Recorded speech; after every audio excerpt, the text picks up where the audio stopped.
बिस्मिल्लाहिर्रहमानिर्रहीम। मोहतरम सामीन, अस्सलामु अलैकुम। इस्लामिक नॉलेज और वाक़यात के लिए हमारे चैनल स्काई वन नूर को सब्सक्राइब जरूर करें। स्काई वन नूर पेश कर रहा है हजरत आदम अलैहिस्सलाम जन्नत से क्यों निकाला गया। हजरत आदम अलैहिस्सलाम एक मुद्दत तक अकेले जिंदगी बसर करते रहे, मगर अपनी जिंदगी और राहत व सुकून में एक वहशत और खला महसूस करते रहे थे, और उनकी तबीयत और फितरत में किसी मुनिस्त व गमख्वार की याद नजर आती थी।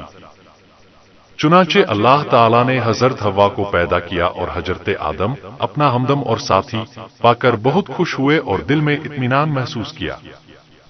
हजरत आदम और हव्वा को इजाजत थी कि वे जन्नत में रहें सहे और उसकी हर चीज से फायदा उठाएं, मगर एक पेड़ को निशानजद करके बता दिया गया कि उसको न खाएं, बल्कि उसके पास तक न जाएं।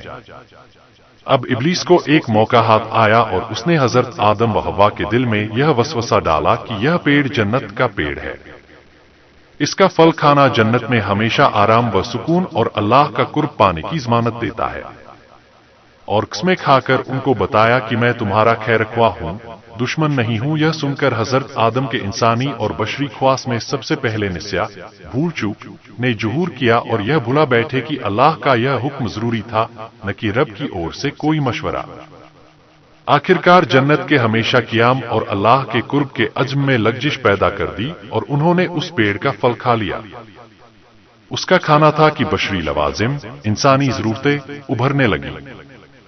देखा तो नंगे हैं और लिबास से महरूम हो गए, और जल्द जल्द आदम हव्वा दोनों पत्तों से सतर ढाकने लगे। गोया इंसानी तमद्दुन की यह शुरुआत थी कि उसने ढाकने के लिए सबसे पहले पत्तों का इस्तेमाल किया। इधर यह हो रहा था कि अल्लाह ताला का गज़ब उतरा और आदम से पूछताछ हुई कि मना करने के बावजूद यह हुक्म का न मानना क्यों। आदम आखिर आदम थे, अल्लाह के दरबार के मकबूल थे, इसलिए शैतान की तरह मुनाजरा नहीं किया और अपनी गलतियों को तावीलों के पर्दे में छुपाने की बेमतलब की कोशिश से बाज रहे। नदामत व शर्मसारी के साथ इकरार किया कि गलती जरूर हुई, लेकिन इसकी वजह सरकशी नहीं, बल्कि इंसान होने के नाते भूल चूक इसकी वजह है। फिर भी गलती है, इसलिए तौबा व इस्तिगफार करते हुए माफ कर दिए जाने की दरख्वास्त करता हूं। अल्लाह ताला ने उनके इस उज्र को कबूल फरमाया और मुआफ कर दिया, मगर वक्त आ गया था कि हजरत आदम अलैहिस्सलाम अल्लाह की जमीन पर खिलाफत का हक अदा करें। इसलिए हिकमत के तकाजे के तौर पर साथ ही यह फैसला सुनाया कि तुमको और तुम्हारी औलाद को एक तय वक्त तक जमीन पर क़याम करना होगा, और तुम्हारा दुश्मन इब्लीस अदावत के अपने तमाम सामान के साथ वहां मौजूद रहेगा, और तुमको इस तरह मलकूती और तागुती दो टकराने वाली ताकतों के दरमियान जिंदगी बसर करनी होगी।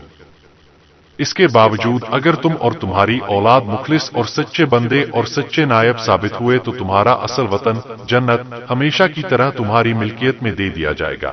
इसलिए तुम और हव्वा यहाँ से जाओ और मेरी जमीन पर बसो और अपनी मुकर्रर की हुई जिंदगी तक उबूदियत का हक अदा करते रहो। और इस तरह इंसानों के बाप और अल्लाह ताला के खलीफा आदम अलैहिस्सलाम ने जीवन साथी हजरत हव्वा के साथ अल्लाह की जमीन पर कदम रखा।